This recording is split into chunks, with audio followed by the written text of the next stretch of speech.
Alas 7:19 ng umaga, isang 61 anyos na US citizen ang nasawi habang nakikipagtalik sa kanyang girlfriend sa isang hotel sa Pasay kahapon ng madaling araw.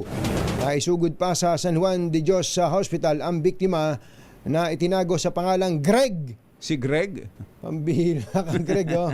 Itinago sa pangalang Greg, ngunit binawian din ito ng buhay. Sa kwento ng 51 anyos na girlfriend ng biktima, na si alias Malu. Ano ba tong mga pangalang pinagpipili nyo na to? Si Greg and Malu. Greg and Malu. November 17 nung sila ay mag-check-in at matagal ding nagtalik. Posible umanong si foreigner ay ilang taon? 61 years old si Greg. Tapos si Malu ay 51. Aba, Posible umanong 10 years.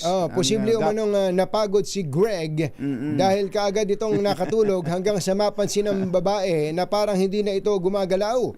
Kaagad na humingi ng saklolo si alias Malu sa staff ng hotel para dalhin sa ospital ang biktima. Batay sa paunang investigasyon, natural ang sanhi ng pagkamatay nitong si Greg na pinaniniwalaang inatake sa puso.